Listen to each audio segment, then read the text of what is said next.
नमस्कार मैत्रिणींनो, मी अंकिता आणि तुमचं पुन्हा एकदा स्वागत करते आपल्या यूट्यूब चॅनल स्मार्ट टिप्स मराठीमध्ये।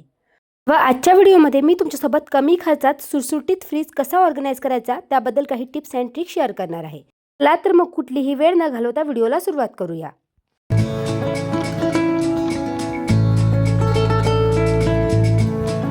तर बरेच दिवस झाले मला फ्रीज व्यवस्थित डीप क्लीन करायचा होता, तर विचार केला की तुमच्यासोबत देखील व्हिडिओ शेअर करावा। बरेच जणांची कमेंटही येत होते की ताई फ्रीज ऑर्गनायझेशनचा व्हिडिओ दाखवा ना। तर बघा, माझा फ्रीज अगदी छोटा आहे आणि खालच्या खाण्यातच मी सगळ्या वस्तू ऑर्गनाइज करत असते। तर नेहमी लक्षात ठेवायचं की फ्रीज जेव्हाही आपल्याला स्वच्छ करायचा असतो तर सर्वात प्रथम फ्रीज बंद करायचा आणि त्यानंतर स्वच्छ करायला काढायचा।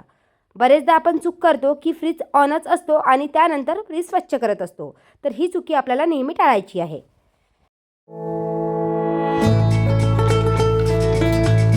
त्यानंतर स्वच्छ करण्याआधी आपल्याला फ्रीज पूर्णपणे रिकामा करून घ्यायचा आहे। तर फ्रीजमध्ये जेवढ्या काही वस्तू होत्या ना त्या व्यवस्थित मी एका ठिकाणी काढून ठेवलेल्या आहे आणि त्यानंतर फ्रीजचे जे शेल्फ आहे त्यामध्ये मी अशी ट्रान्सपरंट मॅट टाकलेली आहे। ज्या कॅबिनेट मॅट्स येतात ना त्या मी फ्रीजच्या शेल्फ इतक्या कट करून घेतल्या। या मॅट मी दिवाळीत मागवलेल्या होत्या आणि त्या मॅट मी या फ्रीज शेल्फवर टाकलेल्या आहे। बघा, इथे मॅट स्प्रेड केल्यामुळे जे फ्रीजचे शेल्फ आहे ते जास्त खराब झालेले नाही। डायरेक्टली जर मी त्यामध्ये वस्तू ठेवलेल्या असत्या तर फ्रीज शेल्फ खराब झालं असतं। त्यामुळे नेहमी फ्रीज ऑर्गनाइज करताना मॅट टाकणे खूप गरजेचे आहे। अगदी 150 रुपयामध्ये तुम्हाला हा रोल मिळून जाईल, नाहीतर मार्केटमध्ये डिझायनरही मॅट येतात, पण बरेचदा त्या डिझायनर मॅट दिसायलाही छान दिसत नाही आणि जे आपले फ्रीजचे शेल्फ असतात त्याला त्या छोट्या पडतात। त्यामुळे कप्प्यातला जो आजूबाजूचा एरिया असतो तो खराब होतो आणि मग तो आपल्याला वॉश करावा लागतो। आता काय होतं की मॅट टाकल्यामुळे शेल्फ खराब झालेल्या नाही आहे, तर मला त्या शेल्फ वॉश करण्यामध्ये जास्त वेळ लागणार नाही। नाहीतर मग फ्रीजला डीप क्लीन करायचं म्हटलं की आपल्याला भरपूरसा वेळ लागतो। तर इथे मी सगळ्या मॅट काढून घेतल्या आणि त्यानंतर व्यवस्थित स्वच्छ करून घेणार आहे। या वॉशेबल असतात। तर बघा, ज्या मॅट खराब झालेल्या नव्हत्या त्या जस्ट मी पाण्याने वॉश केल्या आणि ज्यावर थोडंफार काही लागलं आहे त्यावर थोडंसं लिक्विडनी स्क्रब करायचं आहे आणि त्यानंतर व्यवस्थित पाण्याने वॉश करून घ्यायचे आहे। तर इथे मी सगळ्या मॅट व्यवस्थित धुवून घेतल्या आणि आता सुकायला फॅनखाली ठेवणार आहे, जेणेकरून फ्रीज लवकरात लवकर सेट करता येईल।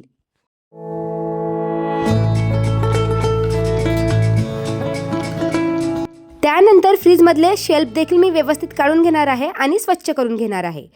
तर अशी डीप क्लिनिंग मी महिन्यातनं किंवा 2 महिन्यातनं एकदाच करत असते।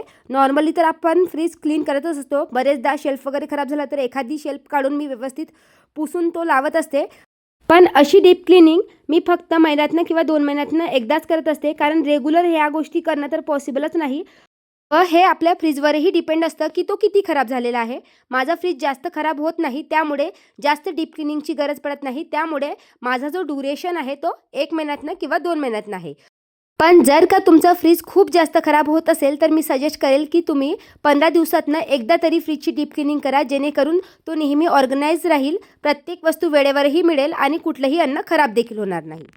तर इथे फ्रीजच्या जेवढ्या काही शेल्फ होत्या त्या व्यवस्थित मी काढून घेतल्या। दरवाजालाही जे काही लागलेल्या शेल्फ होत्या त्या देखील काढून घेतल्या, व्यवस्थित विम लिक्विडनी वॉश करून घेतल्या आणि त्यानंतर बास्केटमध्ये ठेवल्या होत्या, जेणेकरून त्यात काही एक्स्ट्रा पाणी वगैरे असेल ते निघून जाईल। आणि त्यानंतर एका टेबलवर मी अशी बेडशीट टाकलेली आहे आणि त्यावर सगळ्या ज्या शेल्फ होत्या आणि त्याचबरोबर जे ट्रान्सपरंट पेपर्स होते, ट्रान्सपरंट मॅट होत्या त्या ठेवलेल्या आहे आणि त्यानंतर त्या एका सुक्या कपड्याने व्यवस्थित मी पुसून घेणार आहे आणि त्यानंतर फॅनच्या खाली सुकायला ठेवलं आहे। तुमच्या घरात जर ऊन येत असेल तर तुम्ही उन्हातही ठेवू शकता आणि तोपर्यंत फ्रीज व्यवस्थित मी डीप क्लीन करणार आहे। तर इथे मी एक लिक्विड बनवून ठेवलेलं आहे, यामध्ये थोडंसं विम लिक्विड जेल, त्याचबरोबर विनेगर आणि बेकिंग सोडा ॲड केलेला आहे। भरपूर प्रमाणात पाणी ॲड करायचं आहे आणि हे लिक्विड वाटेल तर तुम्ही गॅस किंवा ओटा क्लीन करण्यासाठीही वापरू शकता। तर हे लिक्विड नेहमीच माझ्याकडे या बॉटलमध्ये बनवलेलं असतं आणि एक मायक्रोफायबर किंवा कुठलाही चांगला धुतलेला कपडा असेल तर तो घ्यायचा आहे आणि जस्ट हे लिक्विड तुमच्या फ्रीजच्या आतल्या साईडला स्प्रे करायचं आहे आणि व्यवस्थित कोरड्या कपड्याने पुसून घ्यायचं आहे। कुठलंही केमिकल युक्त मार्केटमध्ये मिळणारं लिक्विड वापरायचं नाही आहे किंवा कोलिन वापरायचं नाही आहे।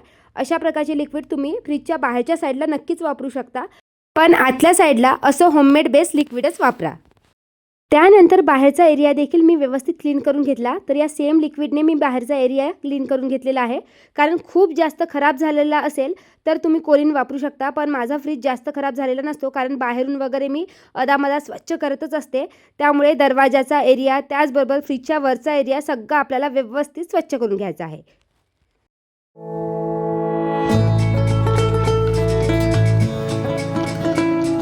त्यानंतर 15 मिनिट व्यवस्थित फ्रीज सुकू द्यायचं आहे. दरवाजा आपल्याला ओपन ठेवायचा आहे आणि त्यानंतर जेवढे काही शेल्फ वगैरे मी वॉश केले होते ते व्यवस्थित सुकले होते, तर ते देखील मी इथे अरेंज करून घेतलेले आहे. व त्यानंतर मी माझा फ्रीज कसा सुटसुटीत ऑर्गनाईज करते हे तुमच्यासोबत शेअर करते.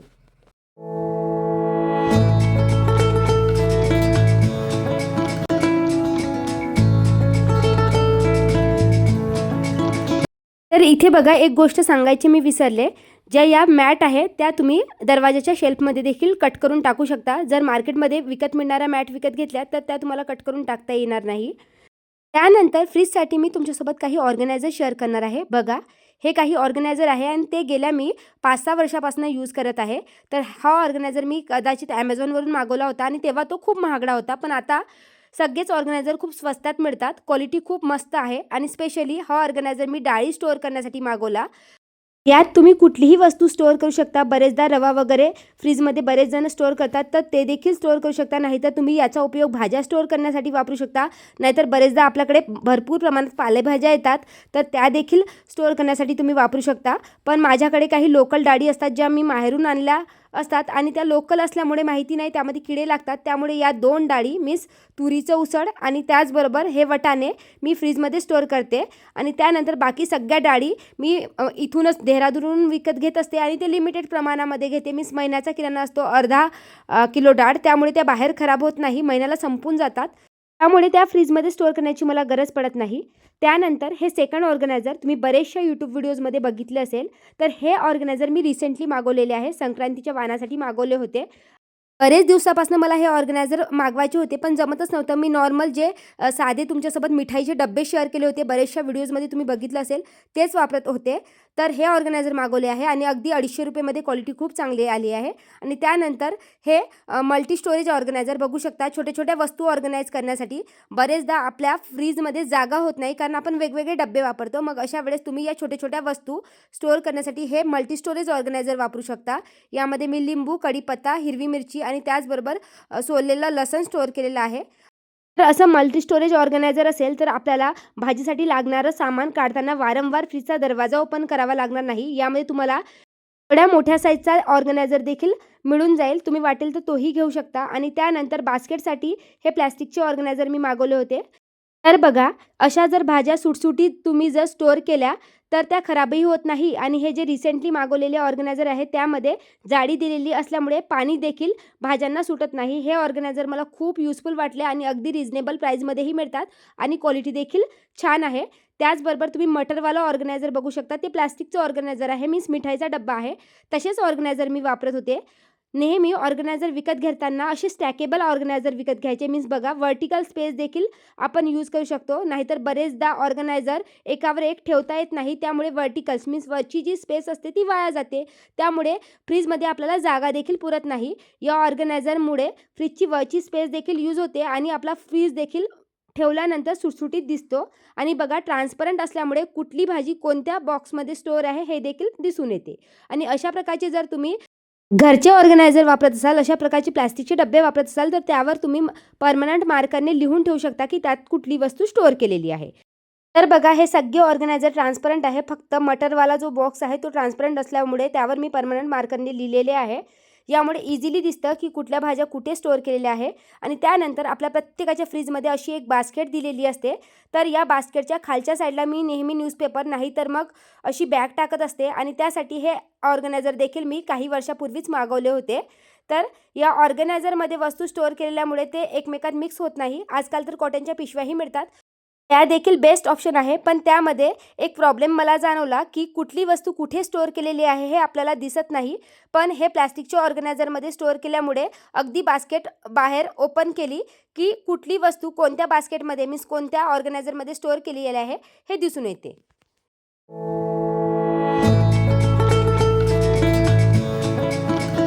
हे बघा, फ्रीजचा जो 3rd नंबरचा कप्पा आहे त्यामध्ये मी काही लोणचं स्टोअर केलेले आहे. कारण आमच्याकडे थोडंसं वातावरण वेगळं असते आणि हे सगळे इन्स्टंट लोणचं आहे, बाहेर ठेवले की खराब होतात.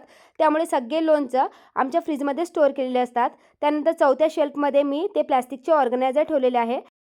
त्यानंतर खाली व्हेजिटेबल बास्केट ठेवलेली आहे. माझ्या फ्रीजमध्ये खूप लिमिटेड सामान ठेवलेलं असतं, जसं मसाले वगैरे मी खूप कमी प्रमाणात फ्रीजमध्ये ठेवते. याआधी देखील मी तुमच्यासोबत शेअर केलं आहे की मी अगदी मसाल्याचे छोटे छोटे पाउचेस आणते.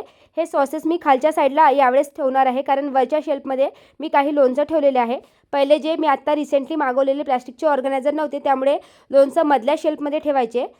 त्यानंतर जो दुसरा शेल्फ आहे तो नेहमी दूध दह्याचा असतो. एका कॉर्नरला दही ठेवलेलं असते आणि एका कॉर्नरला दूध ठेवलेला असतो. या व्यतिरिक्त यामध्ये मी खूप कमी एक्स्ट्रा वस्तू ठेवलेल्या असतात. आणि त्यानंतर वरचा जो कप्पा आहे तो स्पेशली उरलेल्या अन्नासाठी आहे. मीन्स बरेचदा कांदा टमाटर वगैरे उरला तर तुम्ही तो मल्टीपर्पज ऑर्गनायझर बघितला, त्या मल्टी स्टोरेज ऑर्गनायझरमध्ये मी कांदा किंवा उरलेला टमाटर ठेवते, जेणेकरून त्याचा वास बाकी अन्नाला लागणार नाही. आणि स्पेशली वरचा कप्पा मी अन्नासाठी ठेवलेला आहे, जेणेकरून रात्री कुठलंही अन्न उरलं तर ते बरेचदा अन्न उरलेलं कुठल्याही शेल्फमध्ये ठेवलं तर आपल्याला माहिती पडत नाही. त्यामुळे त्याच्यासाठी एक शेल्फ ठेवलेला आहे. आणि बाकीच्या भाज्या स्टोअर करण्यासाठी मी खालचे ऑर्गनायझर ठेवलेले आहे. लोणचाची जागा वाचू शकली असती, पण माझ्याकडचे लोणचं खराब होतात, त्यामुळे मी ते फ्रीजमध्ये ठेवते. तुम्ही दरवाजा बघू शकता. या दरवाजामध्ये मी रोज वापरणारी लोणचं, त्याचबरोबर अद्रक ठेवलेलं आहे. मी भाज्यांमध्ये अद्रक वापरत नाही, फक्त चहासाठी अद्रक वापरते, त्यामुळे त्या कॉर्नरला ठेवलेलं आहे. मागच्या साईडला चीज आणि मेयोनीज ठेवलेलं आहे. एवढे छोटे छोटे पॅकेट्सच मी दर महिन्याला आणत असते, लागलं की मग आणते. त्यानंतर खालच्या साईडला जेवढे काही कंटेनर्स आहे त्यामध्ये मी काही वस्तू स्टोअर केलेल्या आहे. आणि सर्वात खालच्या शेल्फमध्ये मी सॉसेस ठेवलेले आहे. त्याच्या देखील छोट्या छोट्या बॉटला आणल्या की त्या फ्रीजमध्ये ठेवल्या जाते. एवढंच माझ्या फ्रीजमध्ये वस्तू असतात. या व्यतिरिक्त कुठल्याही एक्स्ट्रा वस्तू मी फ्रीजमध्ये स्टोअर करत नाही. आणि उरलेलं अन्न किंवा उरलेला केक वगैरे मी वरच्या शेल्फमध्येच ठेवते. आणि बाहेरच्या साईडला बघू शकता अगदी सिंपल पद्धतीने मी फ्रीज ऑर्गनाईज केलेला आहे. फ्रीजवर लिमिटेड मॅग्नेट चिपकवलेले आहे जिथे जिथे आम्ही फिरायला गेलो. आणि नेहमी लक्षात ठेवायचं की फ्रीजच्या जर फ्रंट डोअरला तुम्ही मॅग्नेट चिपकवत असाल तर त्याच्या मागच्या साईडला कुठला तरी पेपर चिपकवा, जेणेकरून स्क्रॅचेस पडणार नाही. त्यानंतर फ्रीजचा जो वरचा खाना आहे, तुम्ही बघू शकता माझा डबल डोअरचा फ्रीज आहे. त्यामध्ये देखील मी लिमिटेड वस्तू स्टोअर करते. त्यामध्ये फ्रोझन स्वीटकॉर्न आहे, जेव्हा मटरचा सीझन नसतो मटर असतं, चीज असतं, आणि या व्यतिरिक्त एक मलाईचा डब्बा आणि बर्फाचा ट्रे एवढंच असतं. फक्त उन्हाळ्यातच बर्फ बनवलं जातं, कारण इकडे वातावरण थंड आहे. नेहमी बाजूचा जो दरवाजा आहे त्याचे शेल्फ खालीच असतात. एक्स्ट्रा कुठलीही वस्तू मी फ्रीजमध्ये स्टोअर करत नाही. त्यानंतर फ्रीजचा बाजूचा एरिया आहे, त्यावर आम्ही आमच्या ॲनिव्हर्सरीचे आणि त्याचबरोबर नियाच्या बड्डेचे काही मॅग्नेट्स चिपकवलेले आहे. ते तुम्हाला फोटोज वाटत असेल, पण ते मॅग्नेट्स आहे. अगदी तुम्ही इझिली त्याला काढून स्टिक करू शकता. समोरच्या साईडला स्टिक केले तर निया वारंवार काढत असते, त्यामुळे स्क्रॅचेस पडतात. त्यामुळे साईडला चिपकवलेले आहे, जेणेकरून ते दिसायलाही छान दिसतात. तर अशा प्रकारे अगदी सिंपल पद्धतीने फ्रीजच्या वरच्या भागाला आणि फ्रीजवर मी लिमिटेड वस्तू चिपकवलेल्या आहे, जेणेकरून ते मेसी दिसणार नाही. आणि फ्रीज देखील अशा प्रकारे सुटसुटीत ऑर्गनाईज केलेला आहे, जेणेकरून कुठलीही वस्तू मला हवी असेल तर ती वेळेवरही मिळणार आणि कुठलीही वस्तू खराब देखील होणार नाही. तर मैत्रिणींनो बघा, अगदी सिंपल पद्धतीने असा सुटसुटीत मी फ्रीज ऑर्गनाईज केलेला आहे. तर आय होप तुम्हाला आजचा व्हिडिओ युजफुल वाटला असेल. तो आवडला असेल तर नेहमीप्रमाणे व्हिडिओला लाईक करा आणि तुम्हाला हा व्हिडिओ कसा वाटला कमेंट करून सांगायला विसरू नका.